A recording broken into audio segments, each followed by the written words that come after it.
ભાષામાં તમે લેવા અહીંયા આવ્યા? બાકી અમને બેને જ ખબર હતી, કોઈને ખબર નહોતી. મને ખબર આ બધા નાટક તમને ખબર છે, એટલે મારે હું છુપાવીશ તોય તમને ખબર જ છે. તમને ખબર છે કે મારી માતા સામે જવાનું છે, એને મને કપડા વગર આવવાનું કીધું છે. એટલે પણ એ કે બરાબર છે, સારી વાત છે. માં પોતાનું તપોબળ તને આપે છે, દીકરાને આપે છે. એમ એક માં એ 9 મહિના સુધી જે તપસ્યા કરે છે આધ્યાત્મિક, એ તપસ્યાનું ફળ એને એના દીકરાને દેવાનું હોય છે. જેમાં જન્મ આપે છે દીકરાને, એ માનું જે 9 મહિના સુધીનું તપસ્યાનું ફળ છે. આ તપસ્યા તો છે, આ કોઈ સામાન્ય થોડી વસ્તુ છે. આ તપસ્યાનું ફળ એ માએ કોને આપવું જોઈએ? અને આપે છે મા તો. એ માતાએ પોતાના તપસ્યાનું ફળ દુર્યોધનને દેવાનું હતું. પણ એ બરાબર છે, પણ એ સારું નથી. કમસે કમ અમુક પાંદડા તું તારા શરીર ઉપર લગાડ, જેના કારણે ખરાબ ન લાગે. એમ કરીને પછી પાંદડા લીધા અને ગાંધારીની સામે દુર્યોધન આવી ગયા અને પટ્ટી ખોલી. પટ્ટી ખોલતા આંખનું બધું તેજ દુર્યોધન ઉપર આવ્યું. આખું શરીર લોખંડી થઈ ગયું. પણ જ્યાં પાંદડા બાંધ્યા હતા લોખંડી થયું. આ કોને ખબર હતી? અને આ બંને યુદ્ધ કરે, ઓલો થાકી જાય ભીમ મારી મારીને. પણ આ સમાચાર કોણ આપે છે? કૃષ્ણ આપે છે કે હાથળ ઉપર પ્રહાર કર. એમ જીવનની બધી સમસ્યાનું સમાધાન કોની પાસે છે? એટલે પાછું વળીને જોજો, બહુ આગળ મત દોડતા. બહુ આગળ દોડવાથી સ્ટેશન ચુકાઈ જાય, એટલે પાછું આવવું પડે. બહુ મત ભાગો, અમુક સમય ઉભા રહી જાઓ. કોઈ સમય ઉભા રહેવામાં જ ફાયદો છે. બહુ મત ભાગો. ગીતામાં પણ ભગવાને 15મા અધ્યાયમાં કીધું છે ને, 15મા શ્લોકમાં, સર્વશ્ચ ચાહમ હૃદય સન્નવિષ્ટ મતઃ સ્મૃતિ જ્ઞાન અપોહનમ વેદસ સર્વમહમેવ વેદ્યો વેદાંત કૃત વેદ વિદેહ ચાહ. આ શ્લોકનો તો બધા મિસયુઝ કરે છે. આ શ્લોકનો કયો મિસયુઝ કરે છે? તમને ખબર હશે કે અમે ઇસ્કોન સાથે જોડાયેલા હોય ને, ચા કોફી ન પીવે.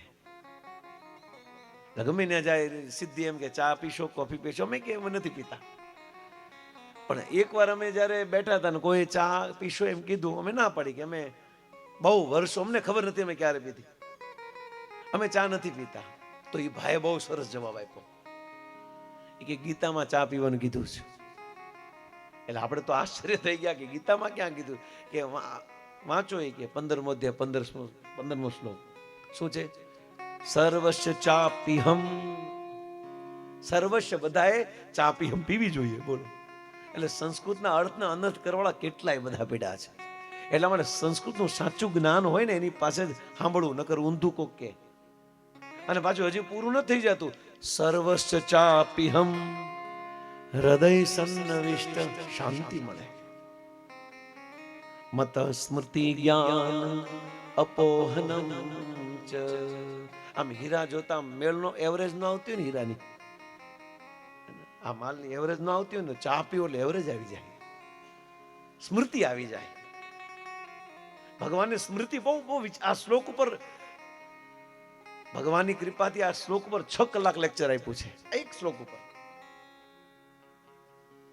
કે મત સ્મૃતિ જ્ઞાન અપોહ. ભગવાન યાદ કરવાની પણ શક્તિ આપે છે અને ભૂલાવાની શક્તિ આપે છે. તો આ સમાજમાં બધાનો પ્રશ્ન થાય કે ચલો યાદ કરવાની ઓકે, ભૂલાવાની શક્તિ હું લેવા આપે છે ભગવાન? પણ આમાં બલદેવ વિદ્યાભૂષણ આવા આચાર્યો ગીતા પર ટીકા લખી છે. એમણે લખ્યું છે બહુ સરસ એક આચાર્ય કે જીવનમાં અમુક ભૂલતા શીખો. બહુ યાદ રહેવામાં તકલીફ છે. બહુ યાદ રહે ને તો 25 વર્ષ 10-15 વર્ષ પહેલા હાહુમાના શબ્દ યાદ આવે, એટલે ભૂલવામાં વધારે મજા છે. અને જો ભૂલમાં જ મજા હોય અને હકીકતમાં બહુ યાદ ન રખાય અને બહુ યાદ રાખે ને વધારે હેરાન થાય. એટલે ક્યારેક ક્યારેક ભૂલતા શીખી જાઓ. કોઈ કંઈક આપણી ઉપર ન કહેવાના શબ્દ કીધા હોય ને અને ભૂલતા શીખી જાઓ તો જીવન બહુ સરળ અને સુંદર રહેશે. અને यहाँ पर કૃષ્ણ કહેવાથી દુર્યોધન મૃત અવસ્થામાં મરણશૈયા ઉપર અને એકદમ, પણ એને હજી મર્યો નહીં. એને આશીર્વાદ હતા દુર્યોધનને કે જ્યારે એને હર્ષ અને શોક બંને એક સાથે થાય ત્યારે જ મરે. તો આને ખાલી શોક જ થયો, હર્ષ થયો અને મરણ શેવ પર પડ્યો છે. યુધિષ્ઠિર મહારાજ રાજા બની ગયા, યુદ્ધ જીતી લીધું. અને ત્યાં એનો પરમ પ્રિય મિત્ર અસ્વસ્થામાં આવ્યા. અસ્વસ્થામાં આવીને દુર્યોધન કે મિત્ર ચિંતા નહીં કર, તને મારવાળો જે પણ છે ને એ પાંચે પાંડુના ગળા કાપીને તારી પાસે લાવીશ. અને ત્યારે એ અસ્વસ્થામાં એ પાંચે પાંડુના ગળા કાપવાની યોજના કરી. અને યોજના એવી કરી કે પહેલા તો જોયું ક્યાં સૂવે છે, અને પછી ખબર પડી કે અહીંયા સૂવે છે એટલે આને મારશું.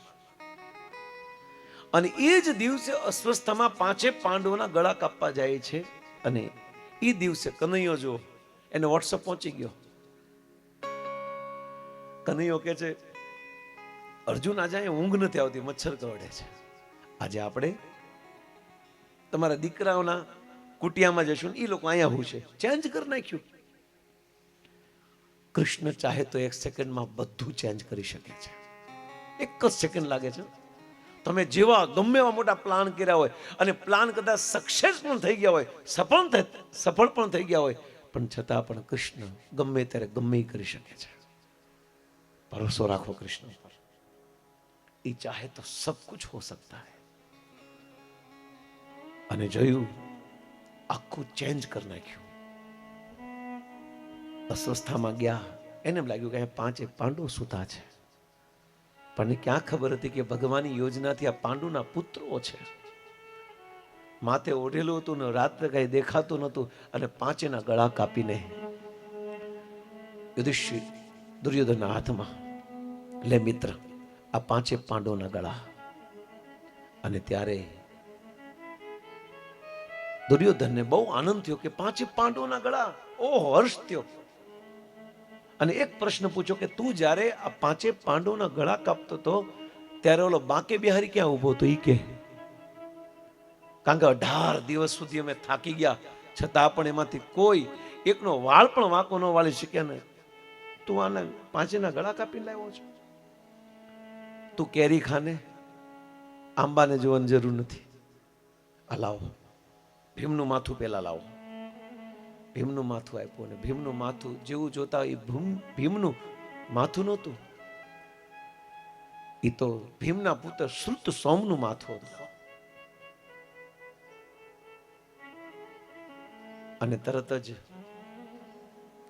હર્ષ થયો ને પછી તરત શોક આવ્યો. આ બંને એક સાથે આવ્યું, હર્ષ અને શોક. અને હર્ષ અને શોક બંને આવતા જ દુર્યોધન મૃત્યુ પામે છે. અને આ બાજુ સવારે દ્રૌપદી પોતાના દીકરાઓને જગાડવા જાય, અને જેવા જગાડવા જાય તો લોહી લથપથ આખી કુટિયા, અને ખાલી શિર વગરના ધડ પડ્યા હતા. અને અચાનક દ્રૌપદી ચિલ્લાવે છે, રાડું નાખે, શું થયું મારા દીકરાઓને? કોઈએ રાત્રે એને મારી નાખ્યા છે. બહુ દુઃખી થઈ, ક્રંદન કરે છે. પાંચે પાંડવો દોડીને આવે, શું થયું દ્રૌપદી? આ જો, આ તમારા પાંચે પુત્રને કોકે મારી નાખ્યા મધ્યરાત્રિએ. બહુ વેદનાથી, બહુ ક્રોધ આવ્યો. કોણ છે આ મારો વાળું? આંખ બંધ કરીને ધ્યાન કરે, અને ધ્યાન કર્યા પછી ખબર પડે અસ્વસ્થતામાંનું કામ છે. અર્જુન કહે છે કે દ્રૌપદી, તારા સંતાનને મારા વાળાને સંધ્યા પહેલા હાજર ન કરું તો મારું નામ પણ ગાંડીવધારી અર્જુન નહીં. ભગવાન કૃષ્ણને લઈને જાય છે રથ ઉપર, અને અસ્વસ્થામાં પકડીને લાવે છે, સાંકલથી બાંધીને દ્રૌપદીના પગમાં નાખે છે. લે આ તારા ગુનેગારને તારે જે સજા આપી હોય આપો, પણ હવે સાંભળવાની વાત એ છે કે હવે શું કર્યું હશે. દ્રૌપદીનું ચરિત્ર જો, એક માનું ચરિત્ર જો, જેને જન્મ દેવાળી 5 સંતાન મૃત્યુ પામ્યાની સામે છતાં પણ એના મનોભાવમાં કોઈ ચેન્જ નથી થયું.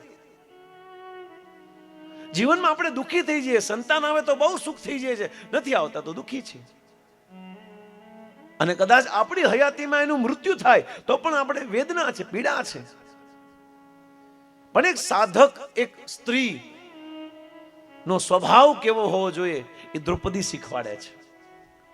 પોતાના પાંચે પુત્રોનું મૃત્યુ પોતાની નજરની સામે અને મારવાળો પણ નજરની સામે અસ્વસ્થામાં. ભીમ કે છે દ્રૌપદી બોલ જલ્દી, માથું ખેંચી લઉં. તલવાર વગર મારા હાથેથી મને એટલો ક્રોધ આવે છે કે અસ્વસ્થતામાંનું માથું ખેંચી લઉં, બોલ ખાલી. કારણ કે ગુનેગાર તારો છે અને દંડ દેવાની જવાબદારી પણ તારી છે. જી તમે શાંત રહ્યો.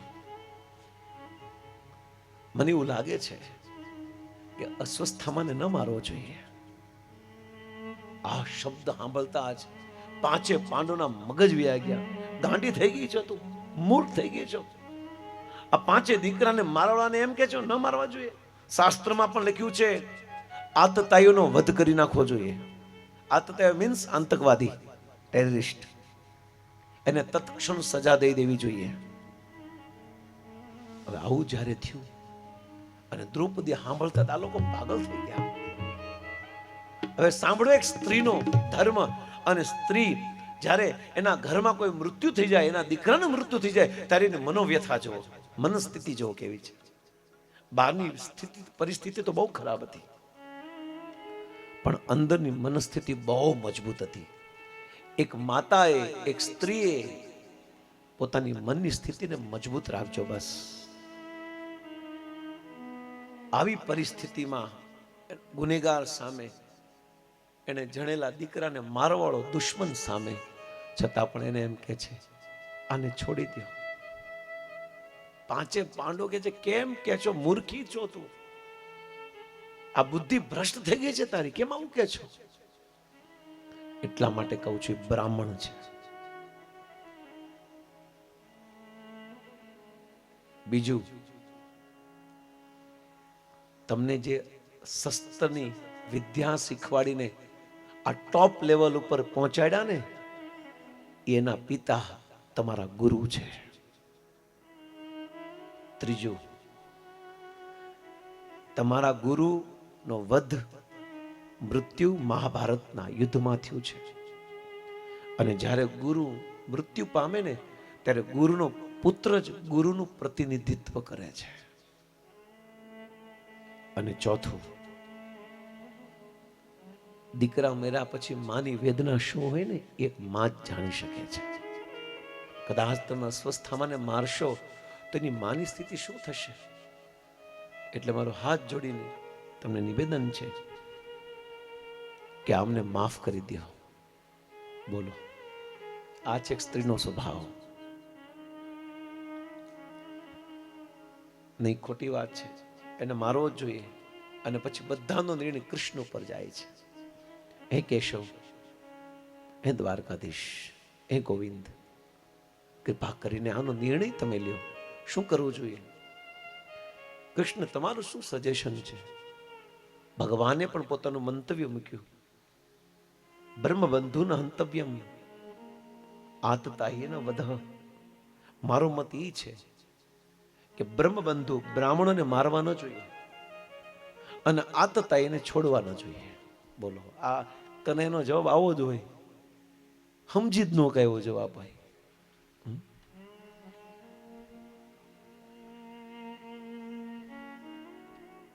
બ્રહ્મબંધુ ન હંતવ્યમ, બ્રાહ્મણોને મારવા ન જોઈએ અને આતતાયોને છોડવા ન જોઈએ. આ તો બે એક જ છે જવાબ. હવે એ તો પ્રશ્ન છે કે મારવો જોઈએ કે તમે એમ કહો મારવો જોઈએ, ન મારવો જોઈએ. આને હું સમજવું? તો તમે જે અમને અટવાડ્યા છે ને કૃષ્ણ, તમે સમાધાન આપો. ભગવાને સમાધાન આપે છે. અર્જુન, દ્રૌપદી, ક્ષત્રિયનું અપમાન એના મૃત્યુ કરતા પણ ભયંકર છે. એટલા માટે અસ્વસ્થામાનું અપમાન કરો એટલે મૃત્યુ થઈ ગયું, એટલે મર્યો નહીં જીવતો રહ્યો, બે થઈ ગયું. કઈ રીતે કરું? ત્યારે ભગવાન ના આ નિર્ણયથી અસ્વસ્થામાના માથા ઉપર એક મણી હતી. જેમ આપણે ટીકો લગાડીએ ને, ઓલો ચમકતો હોય, ઓરિજિનલ હીરો હોય કે સીવીડી હોય, ખબર નહીં, જે હોય અને ચમકતો હોય, એમ મણી ચમકે છે.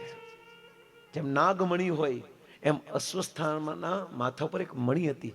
જેમ મણીનું નામ હતું સ્વયંતક મણી. આને તલવારથી કે ચપ્પુથી ખેંચીને બહાર કાઢી નાખી, લઈ લીધી, છીનવી લીધી. અને પછી અસ્વસ્થામાના જે માથામાં વાળ હતા ને થોડા થોડા લઈ લીધા, કાપી નાખ્યા, થોડા અહીંથી, થોડા અહીંથી, થોડા અહીંથી. અને પછી એને જંગલમાં છોડ્યો, જાઓ.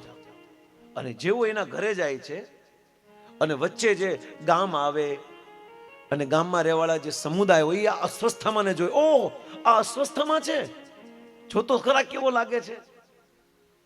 અને એનો બહુ અપમાન થયું. એટલા માટે ક્ષત્રિયનું અપમાન મોત કરતા પણ ભયંકર. અને થોડા થોડા વાળ કાપી નાખ્યા. અત્યારે તો કળિયુગમાં હેરસ્ટાઈલ થઈ ગઈ છે. આ અહીંથી નીકળી ગયા, અહીંથી વાળ જ ન હોય કોઈ. કામ ઘોહ આ બાજુ હોય કોકનો, પાછું આમ માથું આમ રાખીને હાલે. અમુકના વાળમાં હોય ને પૂછવું પડે, આમ કેમ દરવાજો બેલ મારી એમ વાળ આખા માથા પર, એ ભાઈ આમ વાળ કરીને શું છે? આ બધી વિચિત્ર અસ્વસ્થામાં સ્ટાઇલ. અને અસ્વસ્થામાં ને જે રસ્તામાં જતો અને બધાએ કઈની મજાક ઉડાવી, ઠેકડી ઉડાડી છે. ખૂબ અપમાન થયું, ખૂબ અપમાન થયું.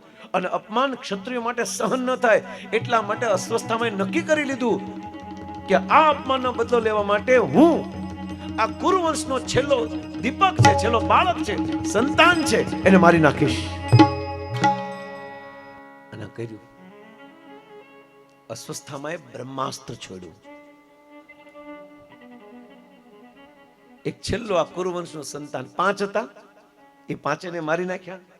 હવે આ કુળમાં કોઈ નથી વધ્યું, એક વધ્યું છે. અભિમન્યુની પત્ની ઉત્તરાના ગર્ભમાં જે બાળક છે એ જીવતો છે. અને આણે નક્કી કર્યું કે મારે એને મારી નાખવો છે. એટલા માટે બ્રહ્માસ્ત્ર છોડ્યું. અને બ્રહ્માસ્ત્ર છોડ્યા પછી ઉત્તરાને ખબર પડી ગઈ કે આ બ્રહ્માસ્ત્ર આવી રહ્યું છે મારી બાજુ, અને એ મને નુકસાન નથી કરતું, પણ મારી અંદર જે બાળક જે છે એને નુકસાન કરે છે. એટલા માટે કલયુગમાં ખરાબ નજર વાળા ઘણા અસ્વસ્થામાંની દ્રષ્ટિથી બચવું. અને એના માટે બચવા માટે સૌથી મોટો શાસ્ત્રિક કોઈ ઉપાય છે તો માથામાં સિંદૂર. અનેક લોકોની ખરાબ નજરથી સ્વયં પોતે અને પોતાના સંતાનની સંરક્ષણ કરવા માટે આપણા શાસ્ત્રમાં સાધુ સંતોએ એક નિરૂપણ કર્યું છે કે હરેક વિવાહિત સ્ત્રીએ પોતાના પતિના નામનું સિંદૂર લગાડવું જોઈએ. કારણ કે આવા અસ્વસ્થામાંની બહુ બુરી નજરો છે, જે નજરને કારણે એને પણ નુકસાન થાય અને જે બાળકને જન્મ દેવાને છે બાળકને પણ નુકસાન થાય. इसलिए નિવેદન છે, અને મારું હરેક જગ્યાએ નિવેદન હોય, સત્ય હંમેશા કેવું જોઈએ. સુનने वाले कोई भी हो, પણ સત્ય તો સત્ય હોય છે. એટલા માટે પતિવ્રતા સ્ત્રીનું સૌથી મોટું કોઈ નજરાણું હોય તો એ માથા ઉપર સિંદૂર છે. આ એની 24 કલાક રક્ષા કરે છે. જેને આપણે ફેશનમાં માની લીધું છે, ફેશન સમજી રહ્યા છે, એટલા માટે સાડી પ્રમાણે આપણે પણ ઓલું કરવા મળ્યા છે. સિંદૂર, લીલી સાડી પહેર્યો તો લીલું ટપકું કરે, પીળી પહેર્યો તો પીળું કરે. આ ફેશન નથી, આ સંસ્કાર છે. ફેશન તો જે ટીવીમાં આવે છે એ બધી ફેશનો છે. આપણું કર્તવ્ય છે, આપણી રિસ્પોન્સિબિલિટી છે, એક સ્ત્રી તરીકેનો ધર્મ છે આ. અને ધર્મ ચુકાઈ રહ્યો છે, કારણ કે આપણે જેટલું પાછળ જશું ને એટલા આપણા ભવિષ્યમાં આવનારી જે પ્રજા છે એ છોકરાઓને બહુ બધું નુકસાન થવાનું છે. આપણે જેટલી આપણી પ્રથાને, જે શાસ્ત્રિક છે, ખોટી નહીં, મેં ગઈકાલે વાત કરી, ખોટી પ્રથાને છોડો, પણ જે સત્ય પ્રથા છે અને જાળવી આપણી જવાબદારી છે. કારણ કે આપણે જાળવશું તો આપણી આગળની પેઢી, આપણા છોકરાઓ એનું અનુકરણ કરશે. આપણે જ નહીં કરીએ તો ધીરે ધીરે ધર્મ ભૂસાઈ જશે.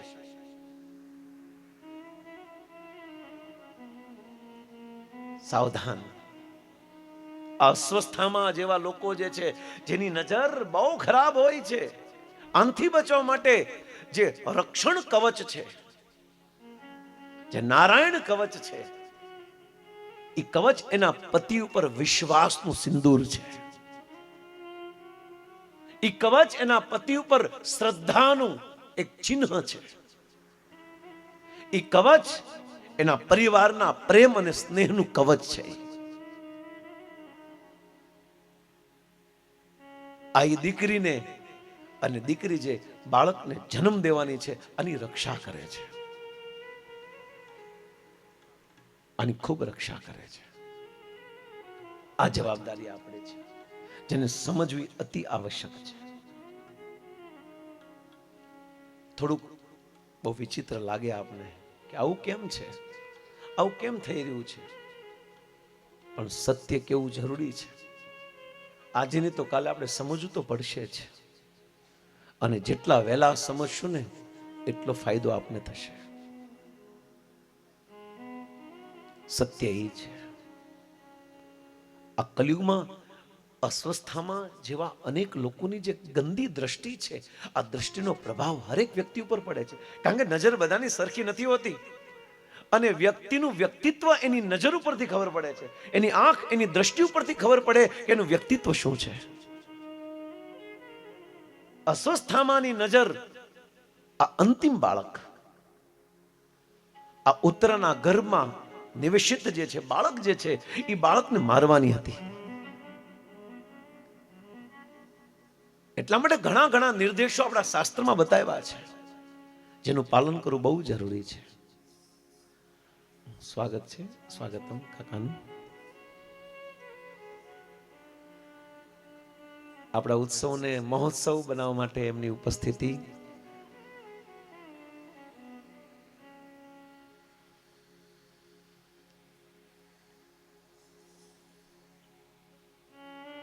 જીવનમાં એક વસ્તુ બહુ આવશ્યક છે. આપણે જોઈએ છે કે નજરનો બહુ ખેલ છે આ દુનિયા, અને નજરની દ્રષ્ટિથી તો બાકે બિહારી પણ લૂંટાઈ ગયા હતા. એક ભગતની નજરમાં એટલો પ્રેમ વધી ગયો કે બાકી બિહારીને પોતાનું પદ છોડવું પડ્યું, મંદિર છોડવું પડ્યું, અને ત્યારથી અત્યારે પણ એ બાકી બિહારી મંદિરમાં વારંવાર પડદો લગાડવામાં આવે છે. કેમ? કારણ કે એક સાધુની નજર કનૈયારે મળી ગઈ, બાકે બિહારી મળી ગઈ, ન રહી શક્યા ભગવાન પણ. એટલા માટે બહુ નજર, અસ્વસ્થામાંની નજર ઉત્તરના ગર્ભમાં જે બાળક હતું ને એની ઉપર હતી, અને એને મારવા માટે બ્રહ્માસ્ત્ર છોડવામાં આવ્યું છે. કોને મારવા માટે? જો આપણે એમ લાગે બ્રહ્માસ્ત્ર બહુ જૂની વાત છે ને આ કઈ રીતે હશે, તમે થોડું ડિટેલ્સ અને વાંચો ભાગવતને તો આમાં બધું બહુ લખ્યું છે. આજકાલ જે મિસાઇલ્સ બને છે, જે બોમ્બ બને છે, એમાં અનેક અનેક વસ્તુનો ઉપયોગ કરવામાં આવે છે, પણ ભૂતકાળમાં જે શસ્ત્રો હતા એ યોગિક બળથી પ્રાપ્ત થયેલા હતા, સાધનાઓથી. અને એ જે સાધનો હતા, એ જે શસ્ત્ર હતા, એ અન્ય લોકોનું નુકસાન નહોતા કરતા. આ મોટી વાત છે. અત્યારની વસ્તુ તો બધાને નુકસાન કરે. એક બોમ્બ ફેંક્યો હોય તો નિર્દોષ પણ મળે, મરી જાય, અને દોષી પણ મરે. પણ પૂર્વ ભૂતકાળમાં જે શસ્ત્રો હતા, આ શસ્ત્રનો પ્રયોગ જેનું નામ લેવામાં આવે એની ઉપર જ થતો, બધાને નુકસાન ન થતું. એટલા માટે અસ્વસ્થામાં પોતાની યોગિક સાધનાથી પ્રગટ કરેલું એક શસ્ત્ર હતું જેનું નામ હતું બ્રહ્માસ્ત્ર, જેને બ્રહ્માસ્ત્ર કહેવાય છે.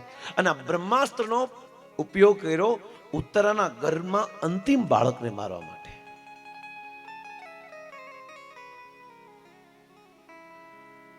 અને જ્યારે એ બ્રહ્માસ્ત્ર છોડે છે ત્યારે ઉત્તરાને પોતાના શરીરમાં પીડા નથી થતી, પણ એને અનુભવ થઈ રહ્યો છે કે મારા ગર્ભની અંદર જે બાળક છે એને નુકસાન થઈ રહ્યું છે.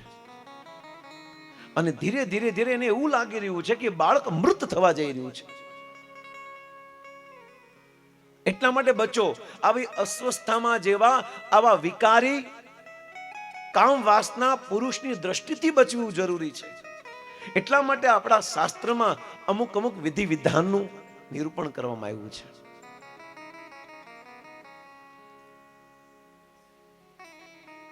અસ્વસ્થામાં ના બ્રહ્માસ્ત્રથી બચવા માટે હવે ઉત્તરાને લાગ્યું કે બાળક અત્યાર સુધી જીવિત હતો, અત્યાર સુધીનો અનુભવ થતો હતો, પણ પછી આ બ્રહ્માસ્ત્રના પ્રભાવથી એને લાગ્યું કે મારા ગર્ભમાં બાળક મૃત્યુ પામ્યો છે. કૃષ્ણ ભગવાને જે કંસને માર્યો ને, કંસનો જન્મ તમે વાંચો ને પદ્મ પુરાણમાં, તો કંસની જે માતા હતી, આ કંસની માતા જ્યારે ગર્ભવતી, કારણ કે આપણો આ વિષય જ છે ને શ્રીમદ ભાગવત જન્મદાત્રી. તો જ્યારે કંસની માતા ગર્ભવતી હતી ત્યારે પોતાની સહેલીઓ સાથે એ વનમાં વિચરણ કરવા ગઈ, અને વનમાં વિચરણ કરવા જ્યારે ગયા ત્યારે એ વનમાં એક અસુર હતો. એ અસુરના પડછાયા પર પગ પડી ગયો અને એના પ્રભાવવશ એ માના ગર્ભમાં કંસનો જન્મ થયો.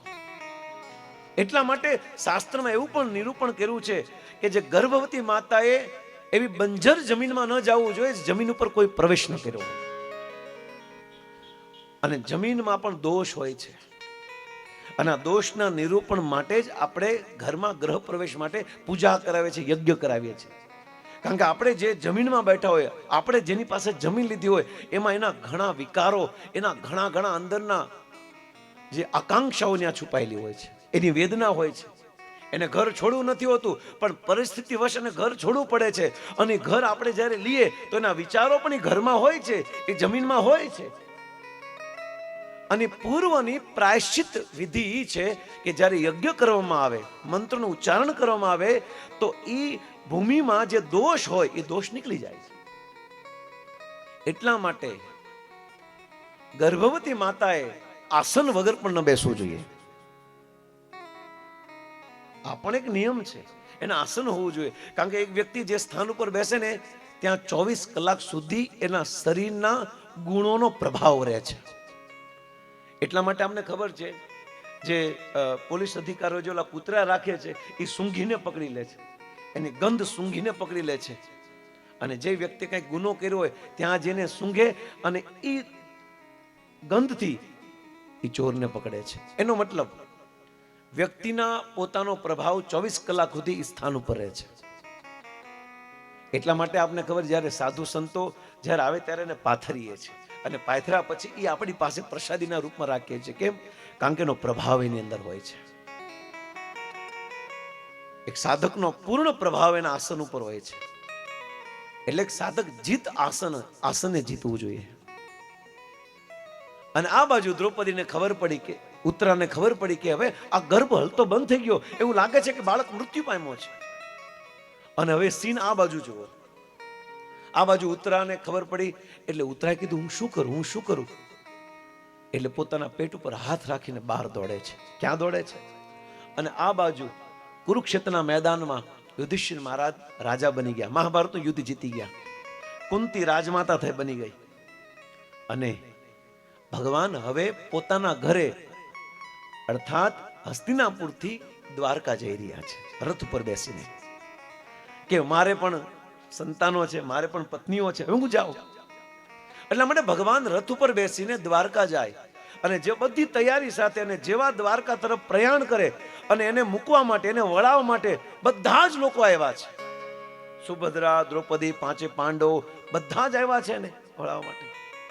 માં કુંતી અને જેવા ચલાવવાનો પ્રયાસ કરે છે, જેવા રથ ચલાવવાનો પ્રયાસ કરે, એવામાં જ રાડો પાડતી ચીસો પાડતી આવે છે ઉત્તરા, અને પોતાના પેટ ઉપર હાથ રાખીને કહે છે, પાહી પાહી મહાયોગી દેવ દેવ જગતપતે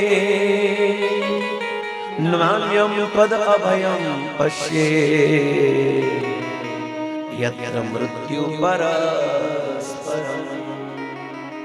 પાહી પાહી, હે કેશવ, હે કૃષ્ણ, બચાવો બચાવો.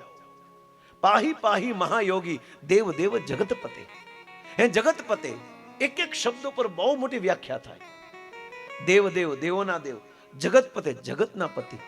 આ શબ્દ ઉત્તરાએ ભગવાન કૃષ્ણને કીધો છે, જે કૃષ્ણ દ્વારકા તરફ જાય છે.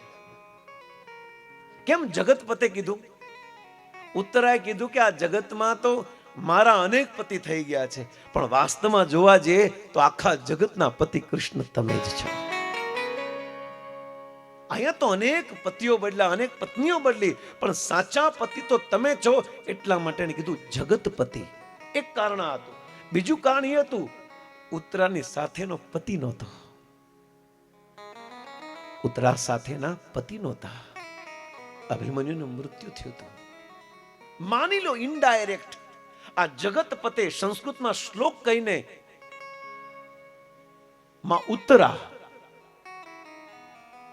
ભગવાનને નિર્દેશ કરે છે, હે પ્રભુ, મારા ઘરવાળાને આ કૌરવની સેનાના બધા યોદ્ધાઓએ ભયંકર રીતે માર્યો છે. એકલો ઘૂસી ગયો તો અંદર. આખી સેના ભેગી થઈને મારા ઘરવાળાને માર્યો હતો. હે કૃષ્ણ, ત્યારે તો તમે એની રક્ષા ન કરી શક્યા, પણ આજે એનું પ્રતિનિધિત્વ કરનાર જે બાળક મારા ગર્ભમાં છે, તમારી જવાબદારી છે કે તમારે એની રક્ષા કરવી. એટલે જગતપતિ શબ્દ કીધો છે. બહુ એક શબ્દમાં બહુ બધા રહસ્યો છે. ભાગવત ખાલી 7 દિવસમાં ન હોય, આ તો નિત્યમ ભાગવત સેવયા. શ્વાસ એવું હોય કે બહુ સારું વાતાવરણ હોય ત્યાં શ્વાસ લેવો નહીં, શ્વાસ વગર વ્યક્તિ જીવી ન શકે. એમ ભાગવત પણ શ્વાસે શ્વાસે ભાગવત હોય છે. 7 દિવસની તો પ્રથા છે, બાકી નિત્યમ ભાગવત સેવયા હોય છે. એ કહેશો, મારા પતિને જ્યારે યુદ્ધ મેદાનમાં કપટથી માર્યો હતો, ત્યારે તમે એને નહોતા બચાવ્યા, મને ખબર છે, પણ હવે મારી પ્રાર્થના છે, હે કેશવ, તમે મારા દીકરાની રક્ષા કરો. પાહી પાહી મહાયોગી દેવ દેવ જગતપતે ન અન્યમ ત્વદ અભયમ યત્ર મૃત્યુ પરસ્પર. હું જાણું છું પ્રભુ કે આ જગતમાં બધા મરવાના છે. જેનો જન્મ છે એનું મૃત્યુ નિશ્ચિત છે. હું જાણું છું. હે કેશવ, આ પ્રવચન તમે અર્જુનને પણ આપી ચૂક્યા છો, મારા શસ્ત્રને, મને ખબર છે. અને આ પ્રવચન કૃષ્ણના પિતા વસુદેવજીએ પણ કંસને આપ્યું હતું, જ્યારે દેવકીને મારવા માટે તલવાર બહાર કાઢી. ત્યારે બાપાએ વસુદેવજીએ પણ ગીતાનું જ્ઞાન કંસને આપ્યું, રથ ઉપર જ તે. અને ઈ વસુદેવના પુત્ર કૃષ્ણએ પણ ગીતાનું જ્ઞાન આપ્યું, એને પણ રથ ઉપર આપ્યું. બંનેનું કામ. આપણે કહે ને, વડ જેવા અને બાપ જેવા. બાપાએ ગીતાનું જ્ઞાન જો રથ ઉપર આપ્યું હોય તો દીકરાએ રથ ઉપર જ આપ્યું. ફરક એટલો હતો, એક ઓર કંસ થા और एक और अर्जुन था. એકને પોતાનો બચાવ કરવો હતો, કંસને પોતાનો બચાવ કરવો હતો, અને અર્જુનને પોતાના ભાઈઓનો બચાવ કરવો હતો. બસ અંતર એટલો હતો. એક પોતાના માટે, સ્વાર્થ માટે જીવતો હતો, અને એક પરમાર્થ માટે જીવતો હતો. એટલા માટે એકને ગીતા ફળી અને એકને ગીતા ન ફળી. જ્યારે સ્વાર્થ માટે ગીતા વાંચવામાં આવે ને, તો ગીતાનો પ્રભાવ નથી થતો. પણ જ્યારે પરમાર્થ માટે ગીતા અધ્યયન અને પ્રચાર કરવામાં આવે ને, ત્યારે એની સફળતા પ્રાપ્ત થાય છે. અર્જુન બધા ઉભા છે. ઉત્તરા કીધું, હે પ્રભુ બચાવો, મારા હું ભલે મરી જાઉં, મને કઈ વાંધો નહીં. આ કુરુવંશનો છેલ્લું સંતાન છે, આ મરવું ન જોઈએ. બહુ પ્રાર્થના કરે છે. ભગવાન રથ ઉપર બેઠા છે, નીકળવાની તૈયારી, એને વળાવા બધા ઊભા છે, અને ભગવાન ઊંધું ઊંધું ફેર્યા. પેલા આમ સીધા ઊભા હતા અને પછી ઊંધા ફેર્યા, કારણ કે ઉત્તરા નીચે ઊભી હતી. શું થયું? આ બાળકને બચાવો. પણ તું મારી પાસે કેમ આવી? તું મારી પાસે, તું ડોક્ટર પાસે જા, વૈદ્ય પાસે જા, તું મારી પાસે કેમ આવી? ઓકે, બ્રહ્માસ્ત્ર ફેંક્યું છે, તો આવા કેટલા કેટલા બ્રહ્માસ્ત્રને પરાસ કર્યા છે. તારા હારા હોય, જો તારા મોટા હારા ઉભા, યુધિષ્ઠિર, ભીમ, અર્જુન, એની પાસે જાને, તું મારી પાસે કેમ આવી? ભગવાન શું પરીક્ષા લે છે? આવી કન્ડિશનમાં યાદ રાખો, ભગવાન છેલ્લા શ્વાસ સુધી પરીક્ષા લે છે. એટલે વિશ્વાસ છેલ્લા શ્વાસ સુધી ભગવાન ઉપર હોવો જોઈએ. ભગવાન પણ ભક્તોને એકદમ પૂરા ઘસી નાખે છે. જેને ભજનનો અનુભવ થયો છે ને, અને જેના પ્રચારમાં બહુ બધા દુઃખ અને પીડા આવી છે ને, આ લોકોને ખબર છે. આને એક એક ક્ષણની યાદ છે. આ ઘડાય છે વ્યક્તિ. ઉત્તરા તું મારી પાસે કેમ આવી? આની પાસે જાને. પણ ઉત્તરાનો શું ઉત્તર હતો? ભાગવતમાં પહેલો જવાબ ઉત્તરાનો છે. અને ઉત્તરાએ ઉત્તર આપ્યો, હે કેશવ, તમારી વાત સત્ય છે કે મારા શસ્ત્રાઓની અંદર એટલી તાકાત છે, અને એમાં પણ મારા શસ્ત્ર અર્જુન, જેની પાસે ગાંડીવ ધનુષ્ય છે, અને મંત્રનું ઉચ્ચારણ કરી જ્યારે એક તીર ફેંકે છે ને, તો એક તીરમાંથી 1000 તીર નીકળે છે, અને 1000 યોદ્ધાને મારવાની તાકાત મારા શસ્ત્રાઓની અંદર છે. હું જાણું છું, એકની 1000 લોકોને મારવાની, જીવતા વ્યક્તિને મારવાની તાકાત મારા શસ્ત્રાઓની અંદર છે. પણ હું તમારી પાસે એટલા માટે આવી છું કારણ કે જે જીવતાને મારવાની તાકાત મારા શસ્ત્રાઓની અંદર છે, પણ મરેલાને જીવતા કરવાની તાકાત એ કેશવ તમારી પાસે છે. એટલે હું તમારી પાસે આવી છું. કેટલો અદ્ભુત સિદ્ધાંત! ભગવાન આ એક શ્લોક, ખાલી ઉત્તરાનો એક જ શ્લોક છે ભાગવતમાં, પણ આ શ્લોક જોઈને, આ નિષ્ઠા જોઈને, આ સમર્પણ જોઈને, આ શરણાગતિ જોઈને, આહા, કૃષ્ણ પ્રસન્ન થઈ ગયા. બાકી તો કેટલી બાજુ જવું. જો આ ભૂલ કરી હતી દ્રૌપદીએ, પણ તે આ ભૂલ ન કરી. ક્યારેક હાહુમાં ભૂલ કરે, ક્યારેક માં ભૂલ કરે, તો દીકરી ભૂલ ન કરે, ધ્યાન રાખવું જોઈએ. આ ભૂલ કરી હતી દ્રૌપદીએ કે જ્યારે દ્રૌપદીનું ચિરહરણ થતું હતું ને, ત્યારે એ મારી પાસે ન આવી, એના પતિઓ પાસે ગઈ, ધૃતરાષ્ટ્ર રાજા પાસે ગઈ, દ્રોણાચાર્ય, કૃપાચાર્ય, ભીષ્મ દાદા બધા પાસે ગઈ, અને પછી પોતાની જાતે બચાવવાનો પ્રયાસ કર્યો.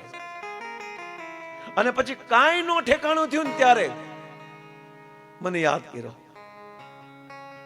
પણ તારી નિષ્ઠા જોઈને હું તને સેલ્યુટ કરું છું ઉત્તરા, કે તું કોઈની પાસે ન ગઈ, સીધી મારી પાસે આવી. આ ભરોસો એવો છે તો નિશ્ચિત હું તારી રક્ષા કરીશ. આ ભરોસો. સુરદાસજી નથી ગાતા, ભરોસો દ્રઢ હરિ ચરણ કે ભરોસો દ્રઢ હરિ ચરણ કે. અને આજ ભરોસો આપણે જીતાડશે. બાકી વિભીષણ પોતાનું લંકા રાજ્ય છોડીને, પોતાના ભાઈને છોડીને, પોતાના સગાવાલાને છોડીને રામની શરણમાં આવ્યો, કારણ કે ભરોસો હતો. પણ રામની શરણમાં જ્યારે વિભીષણ આવ્યા ત્યારે અન્ય લોકોને ભરોસો નહોતો. સમજો.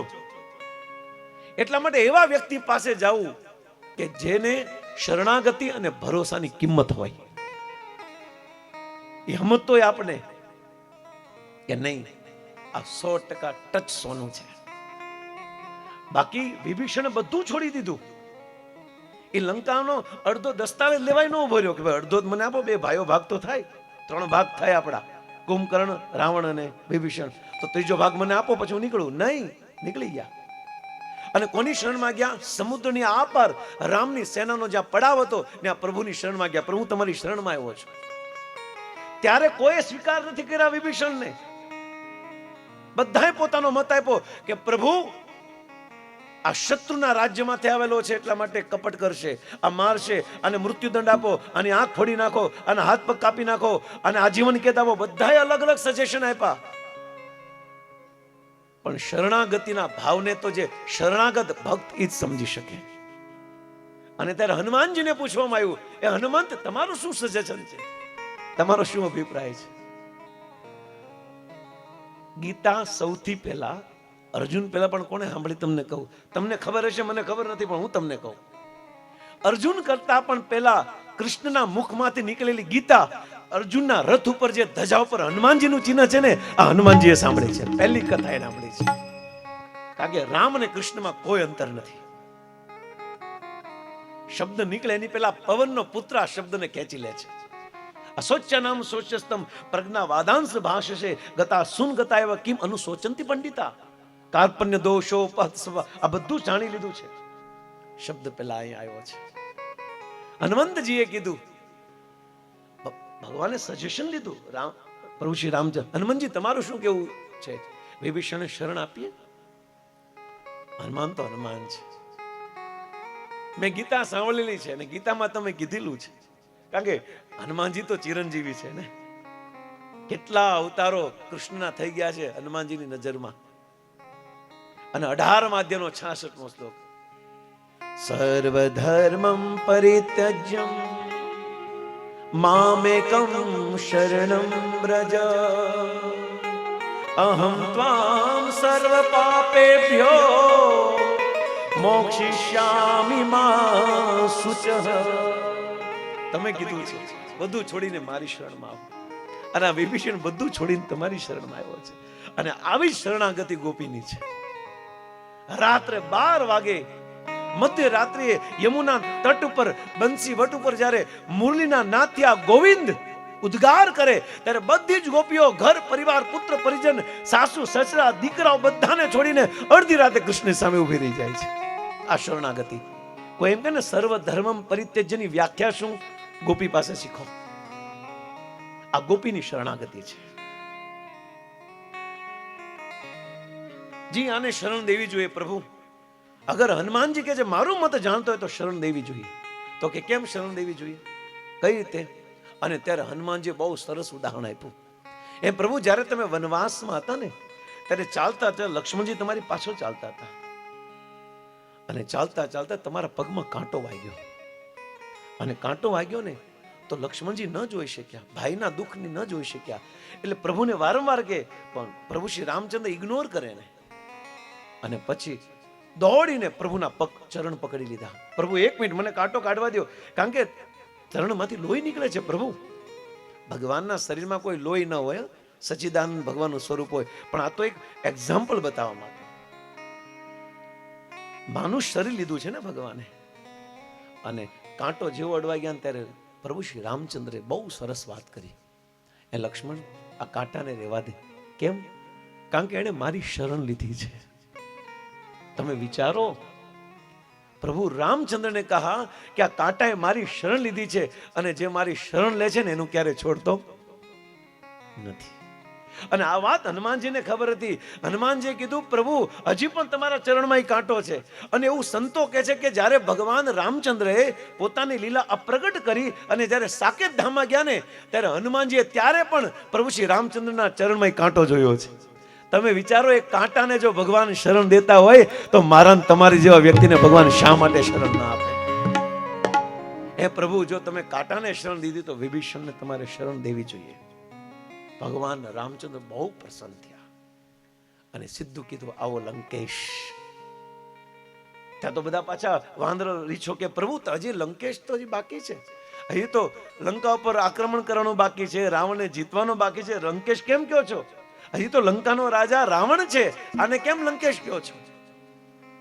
અને કદાચ માની લો લંકા ઉપર વિજય આક્રમણ કર્યું ન જીતા હોય તો તમે અત્યારથી ને કે આ લંકાનો રાજા અત્યારથી બનાવી દો, પણ આપણે ન જીતા હોય તો સંભવ નથી પ્રભુ. તમે જ્યાં યત્ર યોગેશ્વર કૃષ્ણ યત્ર પાર્થ ધનુર્ધર તત્ર શ્રી વિજય, ત્યાં તો વિજય પાકી છે, પણ છતાં પણ ન જીતા હોય તો, લંકા ઉપર ચડાઈ કરીને હારી ગયા હોય તો પ્રભુ શ્રી રામચંદ્ર કીધું કે જો હારી જઈએ ને તો હું મારી અયોધ્યાને આપી દઈશ, બાકી આપીશ તો ખરી જે શરણમાં આવ્યો છે. આ શરણાગતિનું ચિહ્ન છે. અને શરણાગતિનું ચિહ્નનું સૌથી મોટું જીવતું જાગતું કોઈ ઉદાહરણ હોય તો માં ઉત્તરા છે. કોઈ પાસે ન ગઈ, ડાયરેક્ટ કૃષ્ણ પાસે, અને કૃષ્ણ કીધું પ્રસન્ન થાય, અને પ્રસન્નતા થઈને ભગવાને નાનું રૂપ ધારણ કરીને ઉત્તરાના ગર્ભમાં પ્રવેશ કરીને જે મૃત અવસ્થામાં હતા આ બાળક પરીક્ષિત એની નજરની સામે જોયું અને જાગૃત થયા, અને પુનઃ ભગવાન બહાર આવી ગયા અને ઉત્તરાના ગર્ભની રક્ષા કરી. બસ આપણે પણ જે બાળકને જન્મ દેવાના છે એ માની શરણાગતિ આવી હોવી જોઈએ. પૂરી શરણાગતિ ભગવાનમાં, કૃષ્ણ પર શરણાગતિ. અને આ ભરોસો જ એક શ્રેષ્ઠ બાળકને આ સંસારમાં લાવી શકશે. અને આ રીતે આ ભાગવત જન્મદાત્રી કથા મહોત્સવના આ કર્મને આજના બીજા દિવસને આ ઉત્તરાના ગર્ભથી જે બાળક હજી જન્મ લેવાનો બાકી છે, પણ ભગવાન આમ જન્મ થઈ ગયો કારણ કે ભગવાને દર્શન આપ્યા છે. એ આ કથા યાત્રાના આ બીજા દિવસને આજે આપણે વિરામ આપીએ મહામંત્રના ઉચ્ચારણ સાથે. હરે કૃષ્ણ કૃષ્ણ કૃષ્ણ હરે હરે હરે રામ હરે રામ રામ રામ હરે હરે पुरंदरा श्रीमद् भागवतम महापुराण की जय। युग धर्म हरिनाम संकीर्तन की जय। जिल प्रभुपाद की जय। निताय गौर प्रेमानंदे हरि हरि।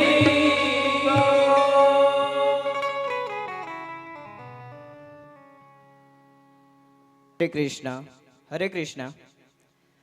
તો હું આપણી વચ્ચે ઉપસ્થિત ગોવિંદ દાદાને નિમંત્રિત કરીશ કે તેઓ આવે અને વ્યાસપીઠના આશીર્વાદ લઈને આપને આશીર્વાદ